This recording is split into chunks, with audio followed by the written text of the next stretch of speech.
All right, so I hope everybody had a nice sort of a weird weekend weather-wise. The magic snow that they were talking about didn't turn out to be quite what it was, but since our topic last week was open houses, one thing that usually has a negative effect on open houses would be big time snowy weather. So that's not the best weekend to do an open house. How many of, well, I guess it's going to be hard to do that via this Zoom thing, but one of the things we talked about was to try to schedule at least one open house. So if you scheduled it for Sunday and the open house got canceled, well, then you need to do it next week.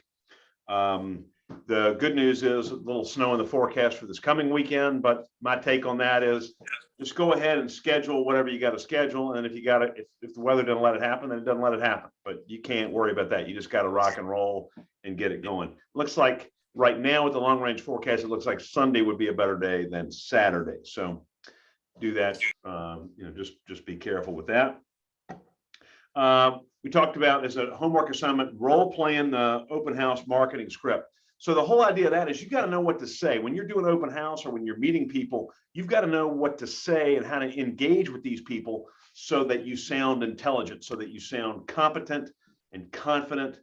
And so if you can use these like the marketing script, or you can go through the buyer pre-qualification questions, then that will help you sound like you know what you're talking about and make people want to work with you. So that is my recommendation there. Then we had 15 COI contacts, 15 handwritten notes, 5 pop-by invitations, and then sending out your client party invitations. So I know that the client party is a tough thing to do. You know, we don't, everybody, some people are scared, some people are worried about money, whatever, but we just need to do something, whether it means having people over to your house to watch a playoff football game and grilling hot dogs, or whether it means taking them to the Jefferson Hotel for fancy cocktails. It doesn't really matter what it is. You just need to do something. So that's what we had for last week. So let's get on with this week. I will tell you though, the open house thing, you need to stay on that. For those of you that don't have a tremendous pipeline of business coming into you, the best way to enhance and add to your center of influence or your database, the best way to meet new people, the best way to pick up new clients is going to be to do, or one of the best ways will be to do these open houses. So I would strongly encourage you to try to pick up at least one house a weekend. You know, some of the agents that really go for it, you know, if you look at some of the guys that and gals that have become superstars in Hometown Realty, one of their things was they would try to do at least 2 per weekend. Sometimes they would do 4 per weekend. How do you do 4 open houses per weekend? You schedule one at like 11 o'clock to 1 and then 2 to 4, you know, something like that on Saturday, and do the same thing on Sunday, and just, you know, blow it out and try to get as many contacts as you can. So you know, if this business, the rewards come in this business are directly proportional to how much work you put in. So, all right, this week we're talking about lead follow-up. So what should happen if you are doing all the stuff that we've asked you to do, you should be getting a few leads trickling in. You should, you know, through your database, through pop buys, through sitting down and having some breaking bread sessions, through doing open houses, you should have met some people that might want to do some business with you. So you have to try to manage leads and do some kind of lead follow-up program. So the first question we ask is, what is the definition of a lead? And everybody's going to be able to tell you something different. So what I would tell you with your definition is you want to think about motivation, you want to think about time frame, you want to think about qualification. So, you know, here's a couple things that I would say as far as definition of a lead. Number one is somebody who's willing to do business with you. So write that in the first blank, is someone that's willing to do business with you. The second is their motivation level checks out. That, and we're going to talk about the motivation scale in a little while, but their motivation level checks out. So they are significantly motivated to want to do business with you. And then the third thing is their time frame checks out. So, you know, some leads might say, yeah, we're going to buy a house within the next 5 years. Well, is that really a lead? To me, that's not a lead. I mean, that's nice. I hope they do it with me. I just think that's too long of a time frame. So we got to identify the time frame, and we'll talk about what's going to work for each of you. And it doesn't, I mean, whatever my time frame is that I like might be different for you. You just need to sort of know your parameters. So somebody willing to do business with you, their motivation level checks out and their time frame checks out. So here's the thing that a lot of us do is a lot of us have what we call leads, but really they're not prospects, they're suspects. So they're not that valuable. So the question I wrote down is, how much would I be willing to pay you for your leads? So here's a good thumbnail test for your leads. If an experienced agent would not be willing to give you any money for that lead, they're probably not a good lead, right? So if you look through your list and you say, Joe Maltusevich, would Tommy Sabiga pay me for that lead? And if he would, then great, you got a great lead. If he wouldn't, then you probably don't have a great lead. All right. So here's the first thing. So what is the acceptable time frame for a lead? I think we can all agree on this. Sooner is better than later. Somebody who's willing to take action and put a contract on a property, go start looking at houses, doing it sooner is better than later. Okay. So we know that. Most people that are veterans in the business will probably tolerate a shorter time window than somebody who's brand new. Because if you don't have anybody that's looking to buy a house or looking to sell a house, then you can probably expand the time frame out. So if you've been around the block and you're doing a lot of business, one of the things you want to do is try to shorten your time frame for acceptable lead. And if you are new to the business, you need to pay attention. You don't want, somebody who's going to buy a house in the next 20 years is really not a great lead. But somebody who might be, I would say for somebody who's new, I would look at a year or inside of that. But if you've been in the business a while, it should be probably less than that. Okay. So the third thing I wrote down is outside of 1 year is too long unless there's some specific conditions. So, be attentive to things like people that say, well, yeah, as soon as my husband retires, we're going to move to Florida. Well, when is that? Well, that's going to be in 2024. Well, that's a distinct time frame. There's a specific time frame that is set in stone for the most part that is going to cause these people to move. So that is something that I would sort of keep that as a special lead when they have certain conditions that are guaranteed going to make them do something. We're going to move when my son graduates from high school. Well, when does he graduate from high school? He graduates at the end of whatever. Okay, so be attentive to conditions, and maybe that could allow you to expand your time frame a little bit outside of the normal thing. So how do we determine a seller's time frame? How do you flush out the truth? The answer to that is simply you ask questions. If you look at all of our dialogues, all of our scripts, all of our suggestions of what to say, it's mostly question based. So you got to be able to ask questions and then listen. Don't assume, ask questions. So, what happened? You could add, here's a couple questions. What happens if we sell your home? What happens if your home's sold in the next 6 months? People might say, well, that'd be great. Then we could get to Florida. Or that would be weird because we don't have any idea what we're going to do if it would sell. What happens if your home does not sell? Well, this is a really good question. What happens if your home does not sell? And people might say, well, gee, that can't happen because we have to sell this so we can move to Nashville and start our new jobs. So you need to determine questions both for sellers and buyers that are going to flush out the truth about their actual time frame. Now, sometimes people will, they may tell you something that's not always the truth. They may say, we're really motivated, we want to do something right now, and that might not be the truth. Or they might say, well, we'll probably do something in the next 2 years.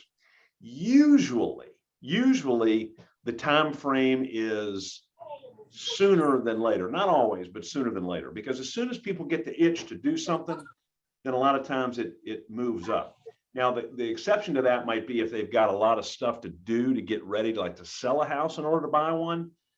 That usually takes longer than people anticipate. So people say, oh yeah, well, we could clean this baby up in a week. Well, then you go over there and look at it. You can't even walk in the house because there's so much junk everywhere and it needs to be painted and the plumbing doesn't work and all that. You can't get that all done in a week. But in most cases, somebody says, yeah, we'll probably start looking for a house in the next 6 months. I would bet you it's going to be sooner than that. I bet you it's going to be sooner than that. So if they tell you they want to do something in 6 months, when do you follow up? I would say, I would say certainly within the first 30 days, I would follow up. Certainly in the first 30 days. And then also check for their motivation. Why are they moving? Always be thinking about that. Why are they doing this? If there's no motivation, then they're probably not going to take action. If there's huge motivation, then try to find out, is there a specific timeline associated with that? So if they have a job transfer that's going to happen in May and they need to be in another town, well, then they can't just start thinking about selling in May. They got to start thinking about selling now so they can get ready. Okay. So how do you determine the client's motivation? Once again, we ask questions and then we listen. So a good thing is, what's special about moving to Nashville? All right. So if you look at the next page and look at the motivation scale. All right. This is sort of a way we can sort of figure out people's motivation. So, and this chart didn't really come out too great when we printed this thing up. So I'm going to draw this thing a different way, and I'm going to show it to you. So if you think about this scale right here, here's 1 on the motivation scale, and here's 10. Okay, 1, 5, and 10. So what level of motivation would, if you could just determine the level of motivation that all your clients are going to have, what would it be? Well, obviously we want 10s. The more motivation, the more ready they are to do something, and the faster we can get it done, and everything's great. Okay. What about 1s? Do you want to be working with a lot of 1s on the motivation scale? Answer to that, no. How many of you have ever worked with somebody who's a 1 on the motivation scale? Yeah, Mara says she has. And how did that go? Not too good. Okay. Because people that are not motivated, they don't do anything, right? Lavelle, you understand that, right? You're over there waiting, nodding your head. Yes. People that are not motivated, I mean, they may want to buy a house. I mean, I'd like to buy a jet, right? I mean, I think that would be really cool, right? But if I go, and maybe one day I'll go to do they have like a dealership? I mean, is that how you do that? Like, do you go to the Learjet place and like look around? But I'm not qualified, and I really can't do it. I mean, so the question, if they said, well, what would happen if you didn't buy a Learjet? I'd be like, well, then I'd just go on living my life the way I've lived it up to now. For 55 years, I haven't had a jet, and I don't think I'll ever get one. So I'm not really motivated. People are like that with houses too. There are people that come to open houses every weekend that will probably not be really seriously in the market for a while. Okay. So you've got to determine where they are, and you definitely need to set a guideline, a standard for what you're looking for. Okay. So is a 1 somebody who you want to work with? Probably not. Is a 2, a 3? I don't know where it is, but 1s and 2s and 3s, here's how you determine what they are. There is very little motivation. There are very few conditions or no conditions for them to move. So they might be saying things like, we want to test the market. We love coming to open houses. Those are people that you want to be like, you could be friendly to them. They might even be able to refer you some people that are motivated, but they themselves probably not too motivated. Okay. So then you get to sort of the middle of the road. Then you get to like the 4s, 5s, and 6s. Okay. These are people that, that it could happen. There's still not a ton of motivation. So things they might say, we would like to move, but only if we found the perfect house. They're the people in this market that are like, well, we're not willing to put our house on the market until we find the perfect house. Okay. So, I think a 4 is no good. I think a 5 is no good. Maybe there's some 6s out there that are okay, but you need to be very careful with these middle of the road people. Okay. Are there any conditions? Remember that word, write that in the margin, conditions. So condition is something that if that happens, then something else has to happen. So if I get the job transfer, we have to move to Atlanta. If my wife really is pregnant with quintuplets, we're going to need to get out of this 1-bedroom house.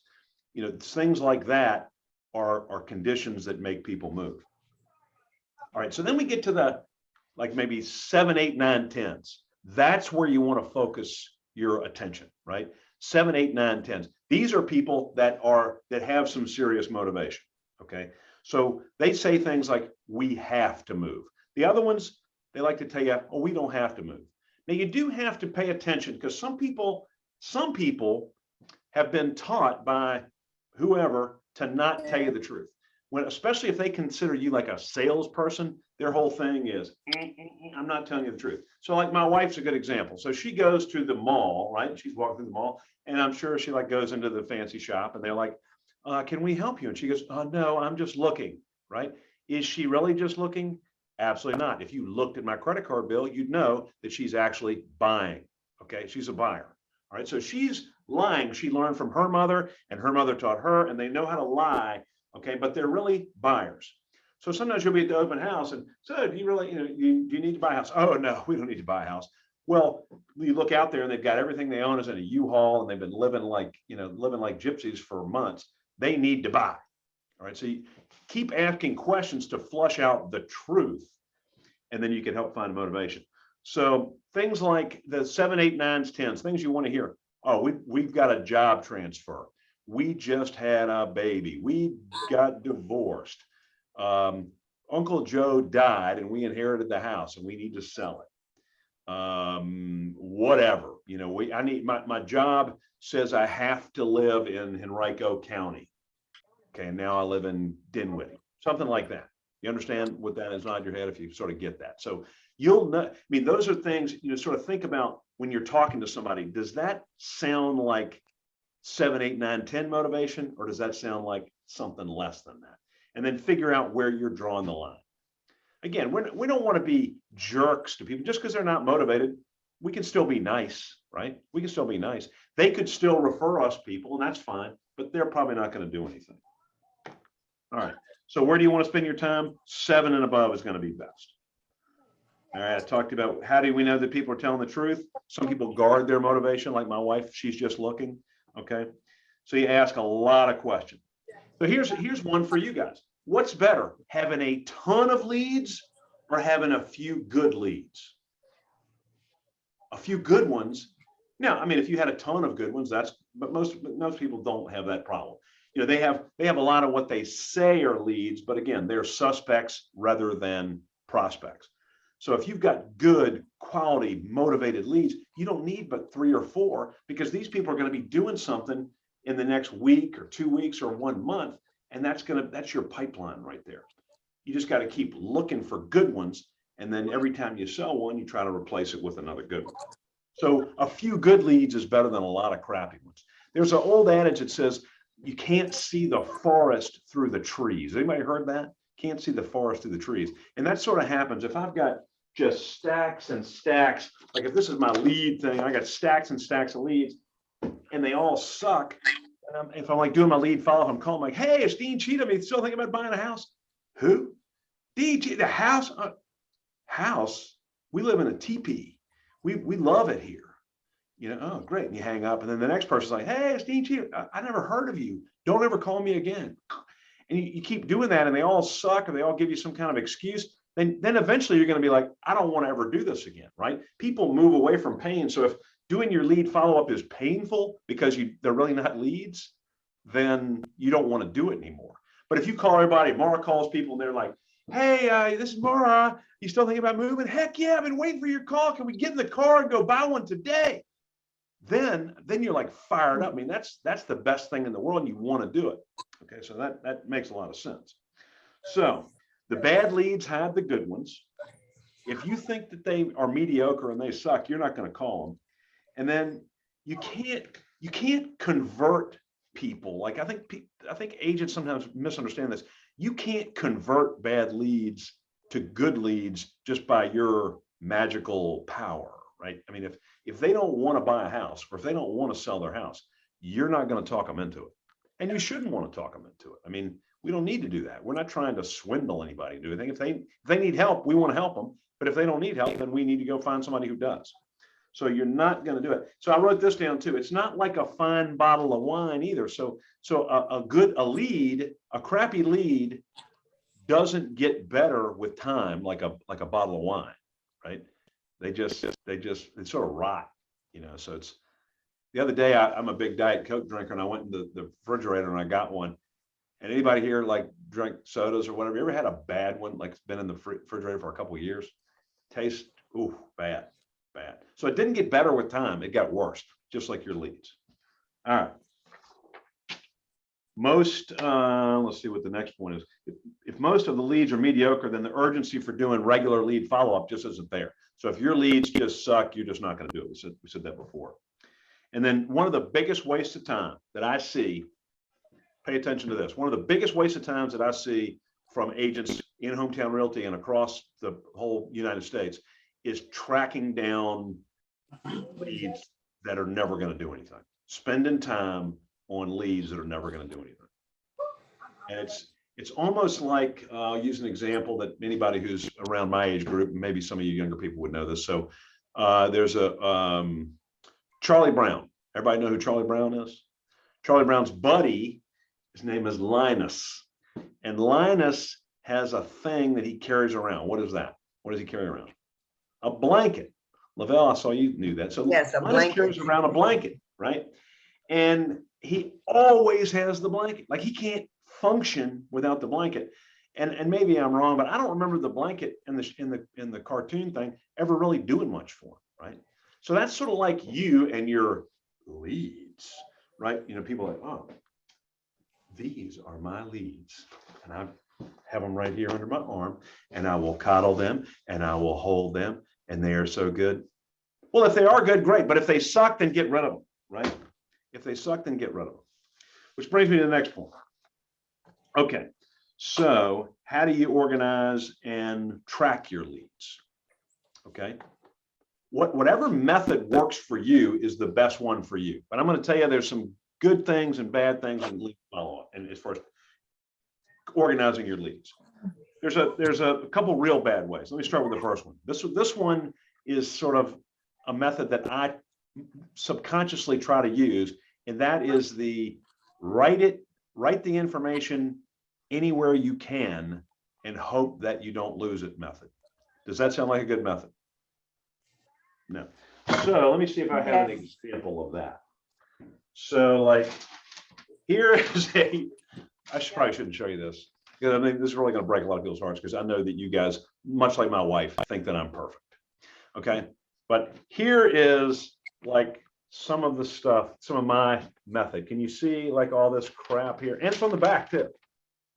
How organized and nice is that? Not too good. So sometimes I do a real good job of taking it off of this crappy piece of paper and putting it in my computer system. And when I do that, then it never gets lost. But if it just stays here, good chance I forget about it, gets lost, whatever else. So the write it down anywhere, sticky note kind of thing, probably not the best. Do we all agree on that? Okay. Yeah. So the next one might be, let's see, and I pretty much use all the methods. The problem is I use them all at one time. All right, the next method, let's see here, is the legal pad method. So this is sort of a hybrid of legal pad, because this piece of paper jumped off the legal pad, but the legal pad method, at least they're all sort of stuck together. And this is fine. And you can write them on a legal pad and whatever else. And if that's your thing and you're organized with that, great. The problem is, what happens if this goes away? All your leads go away. Okay. So that's probably the next on the list of not necessarily the best. I'll tell you a pretty good method, which also is dangerous because you could lose it. I don't do this one very well. Rodney does this and has done this forever. Is the index card method. Okay, pretty old school, but when he gets a lead, puts it on an index card, keeps a rubber band on the index cards, and he's really good at, he's much more organized than me. He doesn't lose things. And then he can sort of, sometimes he looks like a Las Vegas dealer. He's like shuffling them out and arranging them and prioritizing them. And they got their phone number, their email address, everything on there. And so he's able to work that system. And I think that's a great system. I mean, I think that's a very good system. Again, the danger is you lose the cards, you lose your leads. And then the next one would be some kind of a CRM or some kind of a database, computerized database, which enables you to access it from your phone, from an app, from a computer. You can do mailings from it. You can do automated stuff. You can transfer that database into something else. It's easy to roll them into your center of influence or whatever you want to do. So that's probably the best. But again, whatever works for you, and I'm going to tell you, use me as a bad example. Don't do every method at one time. Find one that works for you and try to use that method. And I'll try to not, today, I'm going to try not to use the sticky note / piece of paper method. All right. What's the most important tool in lead follow-up? Is it the computer? Is it your phone? Is it something else? Well, this is sort of a facetious comment, but the most important tool really can be the trash can. Why is that? Because you need to get rid of the crappy leads. And again, think about that. Don't be afraid to throw away a lead when you know that they stink. So here, I'll use another analogy for you. So have any of you ever chosen to drink alcohol? I have.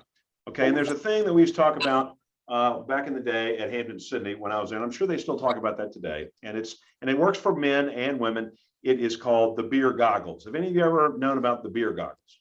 Okay, so what happens after you start drinking a few beers is, you're looking around the party and at like the beginning, like say it's 9 o'clock, you have your goggles are much more clear and you see reality a lot easier. But then sort of towards midnight, 1 o'clock, they say a 2 at 10 is a 10 at 2.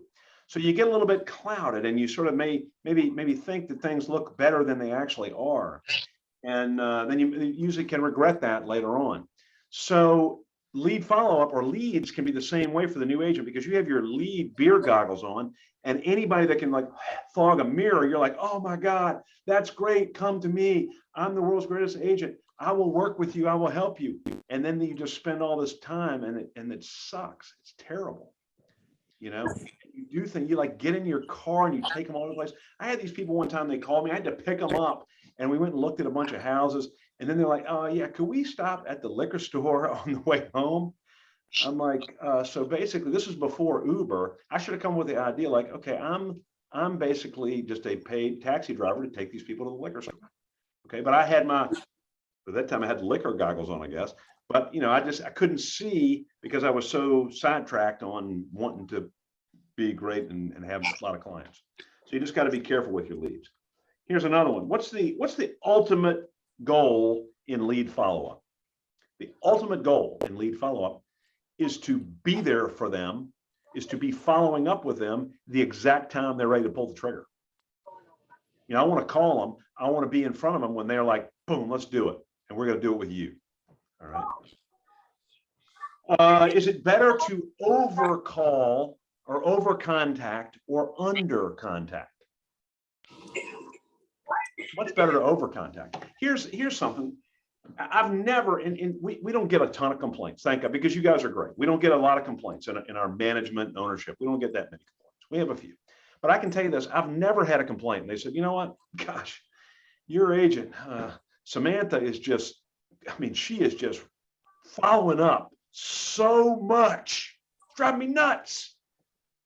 What's the number one complaint about agents? Is we never hear from them. We never hear from them. So it's much better to follow up aggressively than to under follow up. Think about this. Think if you wanted to have your house painted and you had 3 painters came over, and the first guy says, says, hey, I'll call you. And as soon as they leave, they call you and thank you for being there. And they tell you they're going to have the price tomorrow. And then at the exact time they told you they're going to have the price, they get it to you. Then the day after that, they follow up and see if you have any questions. They answer your questions or whatever. And then the other ones that they just show up and you never hear from again. Which one would you more likely want to use? The person that's diligent with their follow-up. So same thing in real estate. So it's much better to overcall. So what do you say? If you've got a lead, what do you say? Again, it's much easier to talk to the people if they're motivated. If you've stuck to your motivation scale, if they're motivated, then the conversation flows very well. If they're not motivated, how does the conversation go? It's terrible because they don't want to buy or sell. So why would the hell would they want to talk to you? I mean, Ryan's a nice guy, and we could talk about football. We both went to him soon and talk about that. But if he don't want to buy a house, he ain't gonna want to talk to me very much, right? Okay. But if they do, then they will want to talk to you. So here's what you do: say, "Hey, Joe, this is Dean. Are you still planning on buying a house?" And then they're gonna, and then shut up. And they might say yes, which is the answer we're looking for. Okay. They might say, well, or they might say no. And any one of those is fine, but that will help you determine whether you're still in the right ball game. You may have to have some follow-up questions. If they say yes, you want to be like, well, great, let's get your ass in the car and let's go find one.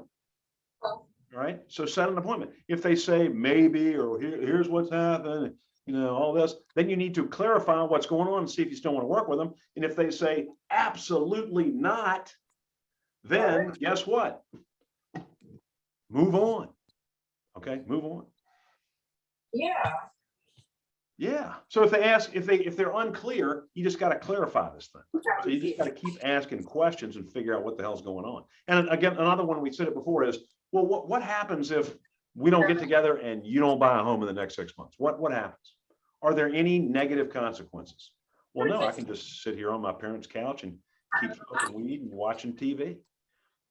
Okay, well, great. I guess that works for you. But if they say no, I mean, my job, I have to be in Richmond, and so I need to buy a house, and I just sort of been lazy or whatever, then that tells you something. Okay.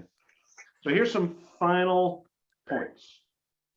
Oh, and one other thing. So if you feel like you're not really good at those dialogues, we told you before, you got to role play them. You got to practice them. It's much easier if Ellen and Krista got together and they start role playing these things, they're going to get better at it. I mean, you might be the worst at these dialogues up front, and that's okay, because it's not that hard to improve, but practice makes perfect. And if you never practice, you're never going to get perfect.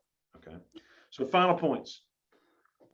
You think, if you look, I don't know how many people are on this call right now, a lot of people here. This is really good.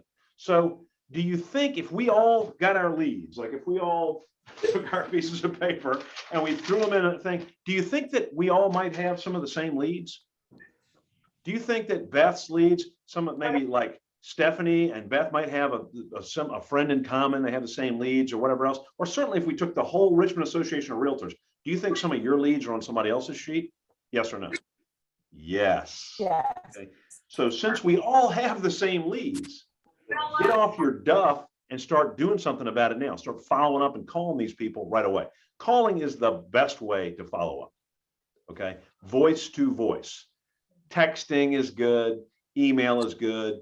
But, talking at some point, you got to talk to these people. All right. Another second point, motivated people love attention. So follow up right now. Again, if you're getting pushback, if you're like, oh my God, Stephanie's calling me again. Gee, why are you bothering me so much? They're not motivated. They're not motivated. Something's up. Something's up.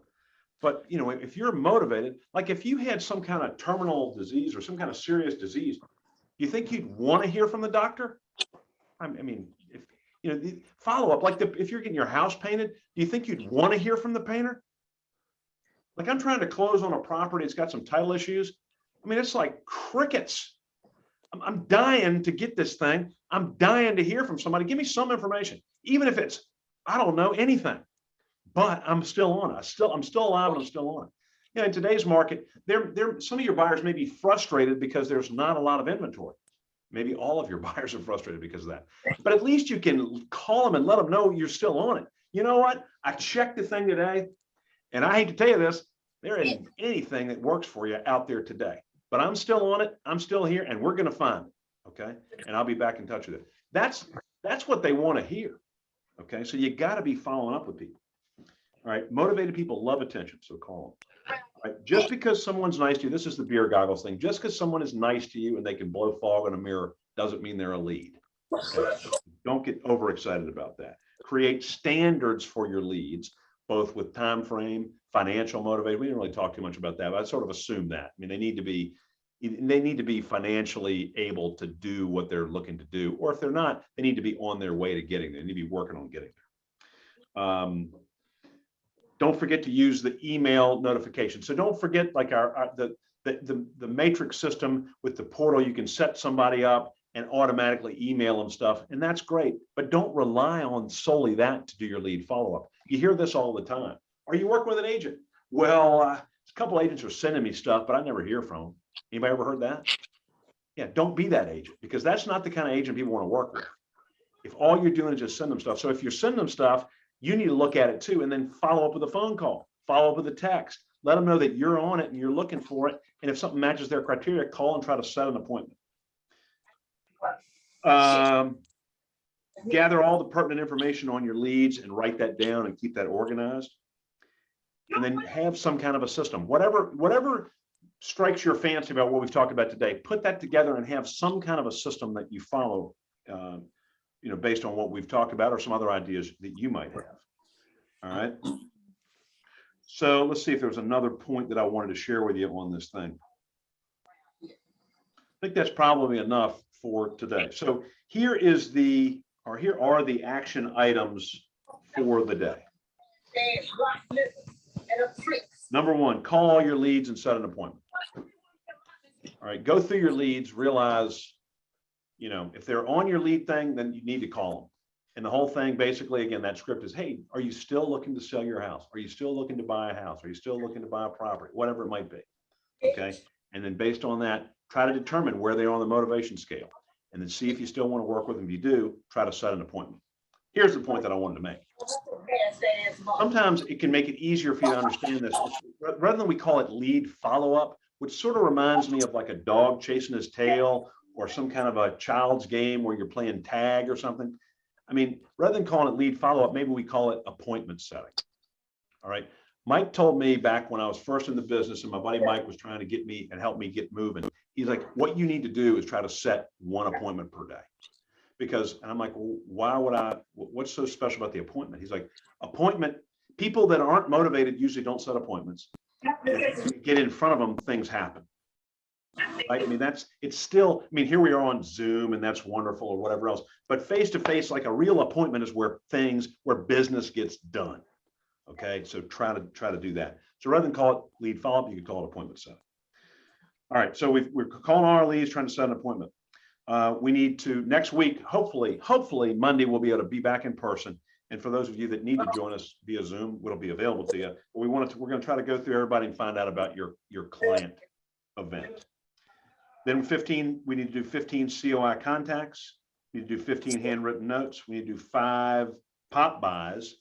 And lastly, because next week we're going to be talking about handling objections, you need to bring in your most feared objection. So what is it that you're doing an open house or you're doing lead follow-up or you're just talking to people? What is the one thing you don't want to have somebody say to you or ask you? Like, if you're out there and somebody says, oh, you're too new in the business, or how long have you been in the business? I've been in the business for 4 days. So what is it? What is the one thing? Like, we want you to cut your commission. Whatever it might be. What is the number one objection that you fear the most? Bring that in.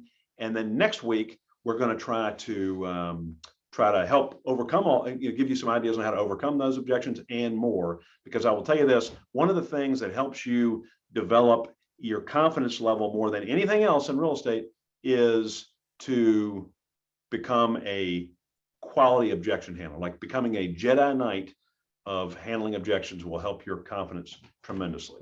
So here we got a few little chat things here. All right.